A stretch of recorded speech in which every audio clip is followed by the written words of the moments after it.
So there are a lot of ups and downs in the Elm Street franchise. And when you go from movies 1, 2, and 3, all within a 3-year time span, I mean, that 3-year time span has some of the highest of highs in the entire horror genre, but also has a movie within it that a lot of people hate, and also a movie that is heavily criticized by the guy that created the franchise. So, let's talk about it.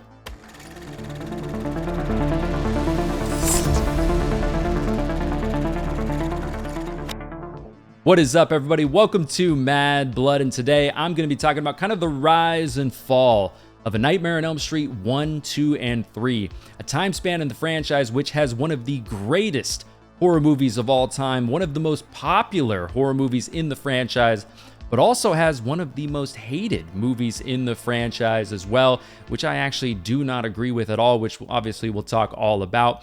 But just really a time span in the franchise that's very impressive to me in a lot of different ways. One of them being just how different these movies are in some ways, but also just really what was at stake if these movies failed. And let's just get right into it. Of course, talk about the original A Nightmare on Elm Street from 1984, the movie that started it all, the movie that kicked off a pop culture icon in the 80s especially.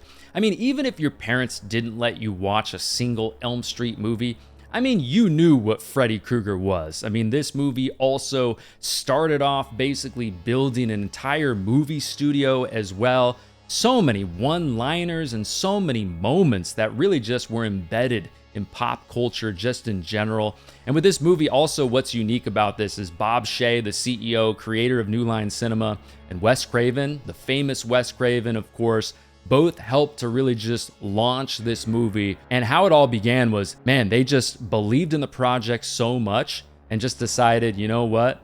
We're going to push all the chips into the middle. Wes Craven even signed over a lot of the rights to the Elm Street franchise just in general over to Bob Shaye. Was just like, hey man, if you're willing to give us some money and take a risk on this movie, then yeah, I'll give you this in exchange. And that's also something that definitely bled into the production of the original Nightmare on Elm Street as well, just because of the pressure and just the intense scrutiny that Bob Shaye was having on Wes Craven when they were making decisions for the movie, and vice versa, because they both just had so much on the line. But right off the bat, from just the opening seconds of this movie, watching this creepy dude who's actually not Robert Englund making this glove with the heavy breathing, the dirty hands, probably in some dirty, grimy garage in like a dangerous neighborhood somewhere. And then you see this gritty leather glove with the blades attached to it. The glove looks worn, it looks tattered, it looks sweaty. It just kind of immediately definitely sets the incredibly unique mood for the rest of this movie, that really just a mood that really only, in my opinion, the first Elm Street movie has. Plus, in this intro, we immediately get the incredibly unique score to A Nightmare on Elm Street created by Charles Bernstein. And in this movie, especially in this moment, it's not like the music is later on in the movie. It's not like it's subtle, or in some movies in this franchise where the music is not in the movie at all. No, in this moment, it is front and center as Tina is moving through this dark, wet, scary boiler room. Really, like I said, just setting the tone for the rest of this movie. Speaking of mood, that entire dream sequence before Tina dies, it's just letting you know this isn't going to be Michael Myers. This isn't going to be Jason Voorhees, kind of just a person behind a mask. No, this is going to be a villain that's going to play with his food. He's going to torture you both mentally and physically and just really scare the shit out of you, using something against us that's so primal, arguably when we're at the most vulnerable, which is when we're asleep. Not only just sleep though, but throughout the franchise, especially in the original Nightmare on Elm Street, I mean, Wes Craven preys on other things that we do on a day-to-day basis. I mean, come on, the bathtub scene? I mean, after that scene, there were probably millions of people thinking twice about, okay, what is potentially underneath these bath bubbles? Come on, we might have to check now because that scene has become so iconic and that'll scare the shit out of you. But like I said, just another one of those things, taking something in our everyday life and using it against us. And also, just to talk about the cast in the original Nightmare on Elm Street for a second, I love this cast in this movie, and I think Heather Langenkamp is perfect for this movie and just perfect in this particular movie especially. Wes Craven was definitely looking for somebody that was very much like not so Hollywood girl next door, somebody you wouldn't imagine is just like this Hollywood star, just somebody who's believable as a girl who's in your local high school. And I think Heather Langenkamp is perfect in this movie. She's vulnerable, she's smart when she needs to be, she's a badass. I love this route that Wes Craven decided to take with Nancy's character, like he did very similar with Sidney Prescott's character 12 years later, to make this girl wise beyond her years. She has a lot of stuff and a lot of trauma and a lot of bad things happening in her home life, which makes this girl have to grow up and kind of be wise beyond her years and kind of just, like I said, grow up faster maybe than some of her other classmates, which essentially tells us that she's not going to fold under pressure. She's not going to fold under the fear that we see later on in the movie. She's a fighter, and she's definitely going to fight back and just keep on fighting as long as she possibly can. And yeah, it was a common trope in the 80s and the 90s to create a story where kids had to kind of get out of a tough situation on their own without the parents, and kind of similar to some of the horror movies that take place at summer camps. Summer camps, the parents are away, usually the police are kind of far away, and the kids have to figure it out on their own and just get out of trouble on their own, really. And here it's a similar situation. Even though the police are close by, the parents are close by, help really is close by, the parents and the adults and pretty much everybody else don't believe them. So they have to get out of this situation on their own, which is a journey that I like. Like I said, we've seen this a bunch of times in movies in general, but it's just something I'm a sucker for. And I love that journey in this movie in particular. And kind of like in Dream Warriors, which of course we'll talk about in just a second, but Freddy in this movie is such a great blend of being scary, but also funny at the same time. In this movie in particular,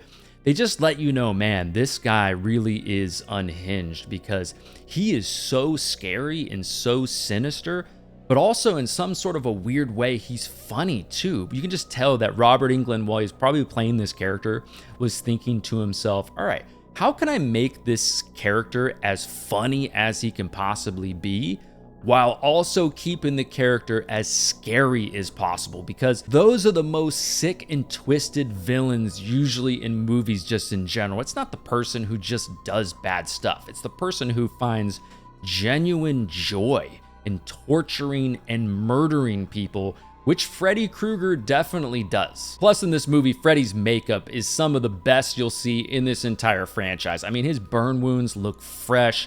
They look juicy. It almost looks like a little like stringy in some sort of a way. But yeah, I mean, it looks like this guy just got burnt. He is in pain, but also at the same time, he's laughing, he's chuckling, and he's murdering people. And yeah, in the original Nightmare on Elm Street, it has one of the best endings in this entire franchise. Nancy is basically like, all right, Johnny Depp is dead. My friends are dead. Nobody believes me. I've been kind of preparing for this moment. The movie's like building towards this moment, you know? And it's just an epic ending. She knows that, yeah, Freddy, this guy's probably going to be the most vulnerable if I'm able to pull him out of the dream world like I was able to with his hat earlier in the movie. So yeah, that's what I'm going to do. And when that alarm goes off, it's like, shit, all right, here we go. Also, personally, I love the ambiguous ending to the original A Nightmare on Elm Street. I'm so glad that Bob Shaye was able to convince Wes Craven that, no, man, Wes, we don't need a happy ending to the end of this movie. I'm glad that kind of his business side took over and he was able to convince Wes Craven that, you know what, let's leave it open a little bit for a sequel. Let's leave it kind of ambiguous and make the people think a little bit. You know, of course, he was kind of thinking of some sequels later on down the line, which Wes Craven wasn't thinking of, wanted this to be a kind of a definitive end to the character and to the movie. But for us fans, obviously, we were rewarded for that because not only was Bob Shaye thinking of money and sequels and etc., but I think this ending, just for pure enjoyment, is amazing. When Nancy comes out of the house and it's all of a sudden just light and bright outside, almost makes me kind of think of when you leave a movie theater, you're in this dark room for maybe 2 hours or whatever, and then you come out into the light, just into normal life, and you're like, oh yeah, people are actually out here, you know, driving around, running errands, going to work, or whatever they're doing. I just left a crazy, almost exhausting or an amazing experience in that movie theater, and it kind of lingers with you. I always think about that when Nancy kind of comes out of the house into the daytime. But yeah, I just love the ambiguity of the end of this movie. I think not only does it make what happened in the movie linger with you longer, but in a weird way, it almost bleeds into your real life and kind of makes you question your own reality in a bit of a way. I mean, it's like, all right, So her mom's alive. Her friends are still alive. So I guess the whole movie was just a dream, right? No, not so fast. Maybe not. 1, 2, Freddy's coming for you. But yeah, the original Nightmare on Elm Street, I mean, one of the greatest horror movies of all time. Great Freddy, great dream sequences. It is scary, great one-liners. It hits all of those things that a great horror movie and a great Nightmare on Elm Street movie need to hit to make it a great movie, of course. But yeah, now we got to move along to A Nightmare on Elm Street 2, Freddy's Revenge from 1985. And yeah, after New Line and Bob Shea virtually made zero money from the original Nightmare on Elm Street because they had mortgaged so much of everything just to get that movie made, Bob Shea was like, all right, we got to cash in and we got to strike while the iron is hot, while Freddy Krueger is hot, or just while Nightmare on Elm Street, just the name is hot. We got to get some cash rolling in to keep this company really going. And this movie takes place 5 years after the events in the original movie, but this movie was released less than a year after the original movie. No Nancy, none of the returning characters really outside of the Elm Street house. And yeah, it's that classic story of a cheap-ass dad thinking that he got a great deal. He swindled somebody, but little does he know, okay, of course, yeah, it's too good to be true there, Dad. And to me, one of the things that I love the most about Nightmare on Elm Street 2 is just how this movie really transports me back into 80s suburbia in a way. Obviously, a lot of movies in this franchise take place in the 80s, but for some reason, this movie just kind of feels different. It's kind of the clothes, the cars, the music, how much time we spend with the family, how much time we spend at the school. I don't know. It feels less like a movie and more like we're kind of just following this family in a day in the life situation. They've got some personal problems going on, obviously, and it takes place in the 80s, and we just get to see so many little nuggets of the 80s throughout the movie. And I just love that. And I just love spending 90 minutes in this nostalgic movie. And to me, it's different than a movie like A Nightmare on Elm Street 3, which, yes, of course, takes place in the 80s as well. But a lot of that movie takes place in a mental institution. Yeah, there's a lot of 80s little nuggets of gold here and there in that movie, but it doesn't really hit and is not as relatable to the stuff we see in this movie that really shows like pure 80s Americana, which, yeah, like I said, with Nightmare on Elm Street 2, it just adds a little something extra to the movie that I really enjoy. I also like that this movie feels more like a coming of age story than, in my opinion, any other movie in this entire franchise. Obviously, we've got like the dating stuff in this movie, like the underlying sexual themes and things like that. But yeah, it really does kind of feel like a movie like 16 Candles at times, which came out a year before this movie. Even a character like Lisa. She's a character you could see in a movie like that without a doubt. By the way, Kim Myers is really damn good in this movie. I think she deserves way more credit in the horror genre just as an iconic actress.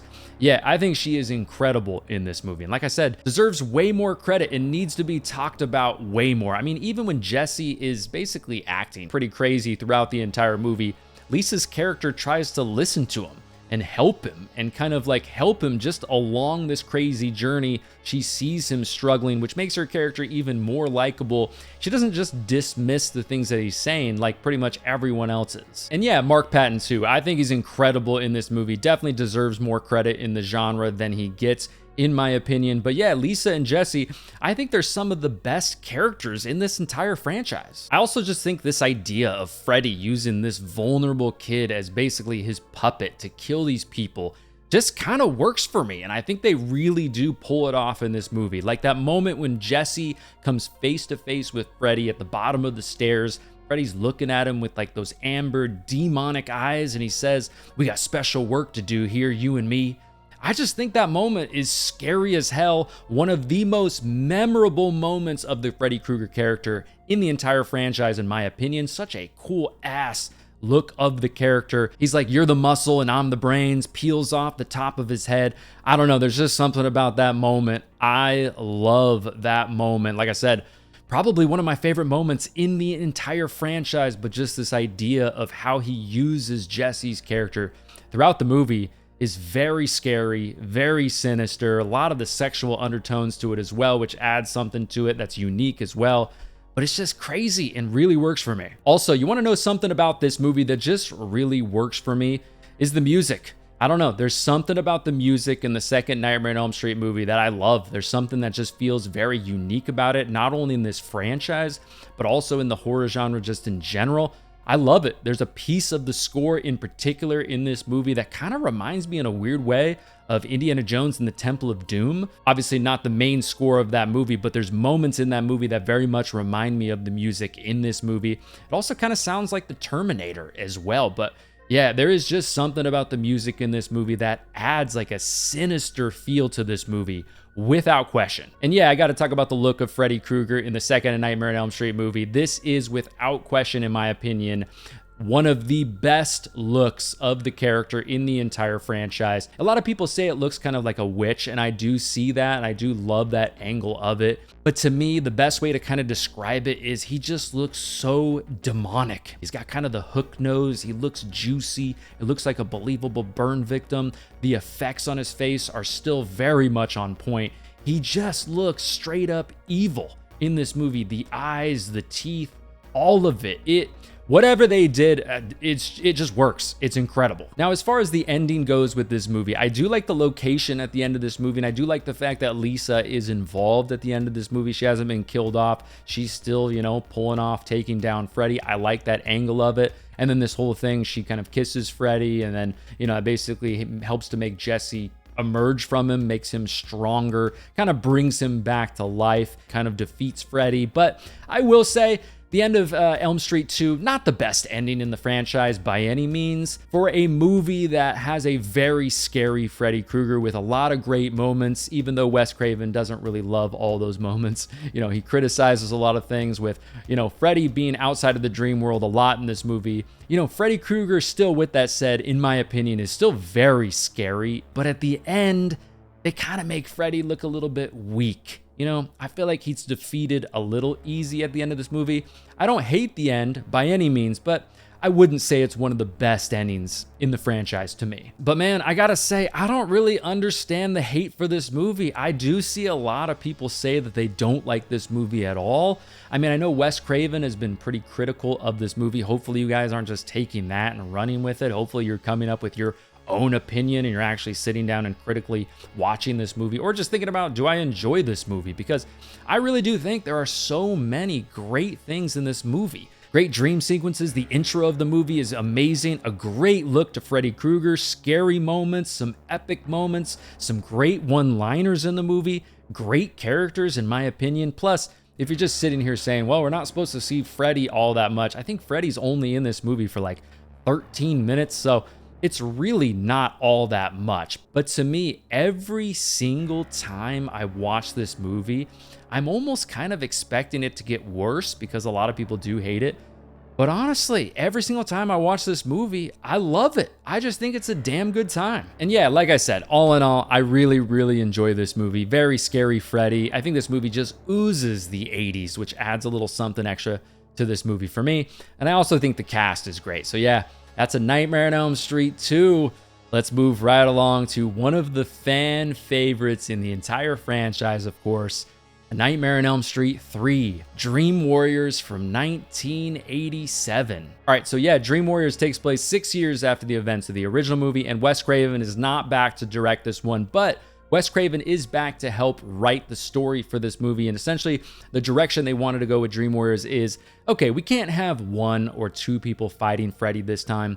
Freddy's too powerful. He's been collecting the souls of his victims, making him more and more powerful. So we got to have a group, kind of a group project to take down Freddy Krueger this go around. And yeah, like I said, Dream Warriors, one of the fan favorites in the franchise. Many people consider this their favorite movie in the entire franchise. Let me know down in the comments down below if you're one of those people. But yeah, as the franchise goes along, later on in the franchise, the movies get more and more. They just lean more into the silliness. But I think one of the biggest reasons why people love this movie is it blends the wittiness and the charisma and the silliness of Freddy Krueger with the darkness and the brutality and the scary moments. And every single time I watch this movie, I'm reminded how many dark topics this movie does cover. I mean, we see that a lot in the franchise, but this movie in particular, I mean, it covers a lot of those things of like really bad mental health battles, murder, suicide, drug abuse, but also at the same time, it just has this unique ability to, you got Freddy over here cracking jokes, making you laugh,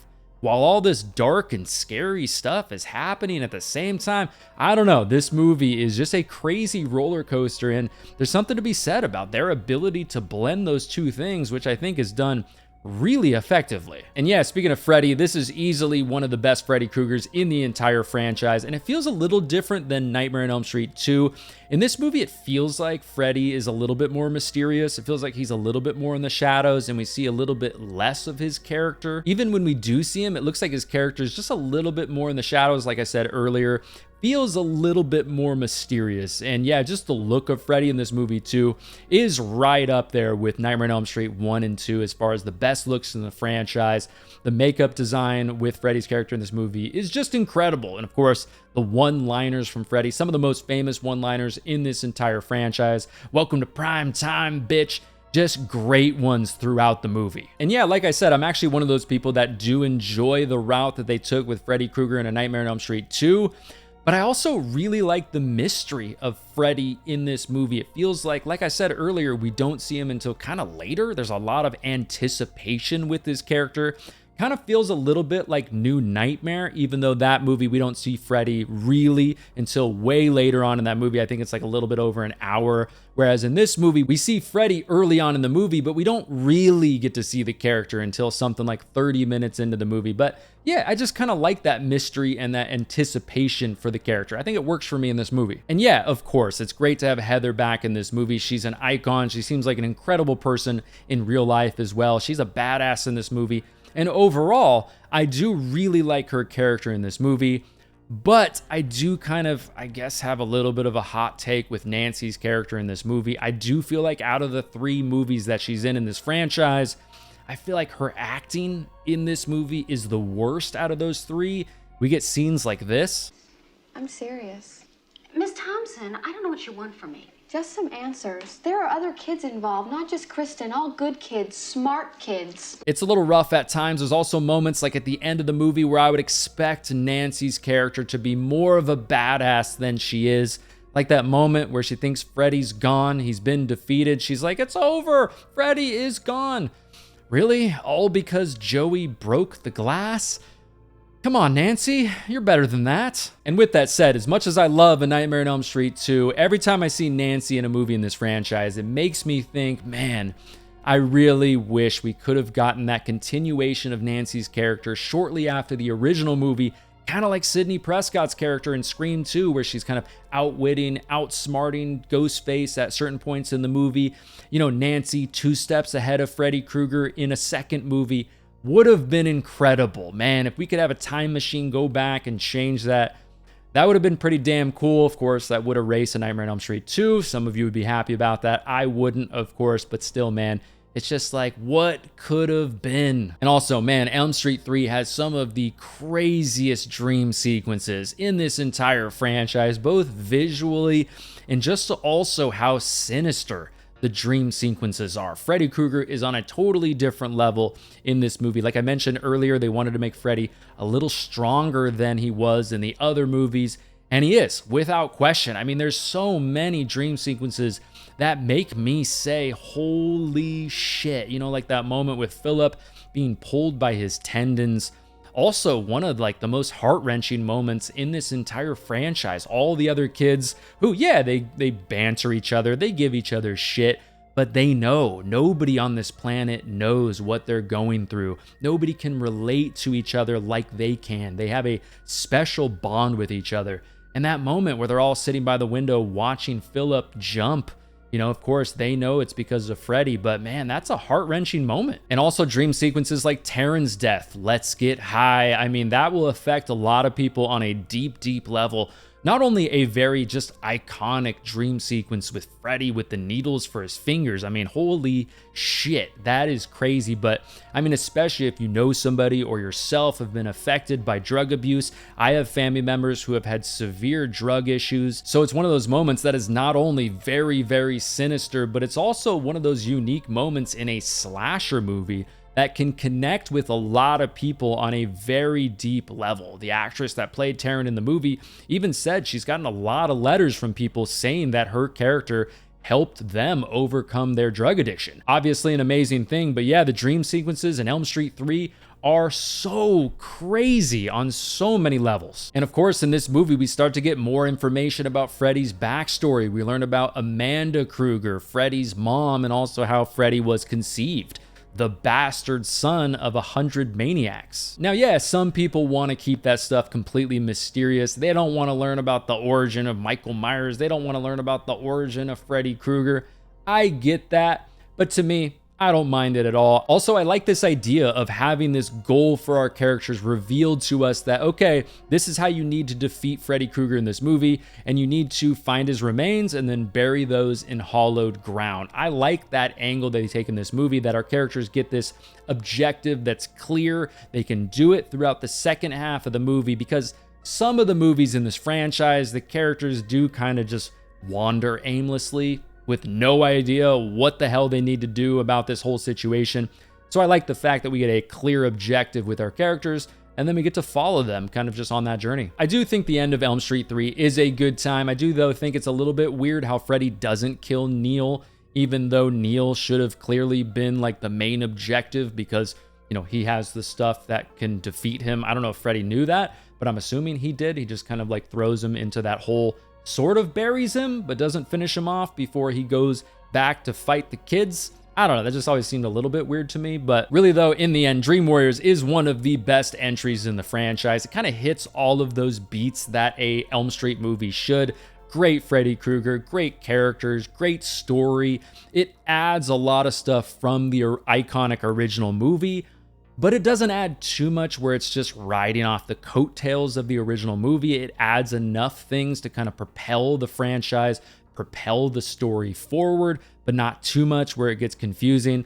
And then, of course, it just blends, like I said earlier, the humor with the dark stuff really damn well. And yeah, just an all-time great slasher, all-time great horror movie. But there you go, everybody. That is the rise and fall of A Nightmare on Elm Street 1, 2, and 3. If you want some more videos from me right now, I'll go ahead and link some Elm Street videos for you right here. If you don't want to miss future videos on the channel, make sure you subscribe. That is the best way to do that. Of course, completely free. I also want to shout out some new patrons. Thank you so much for your support. I really do appreciate it. Wiz and Travis Paiva, thank you so much. Really does mean a lot.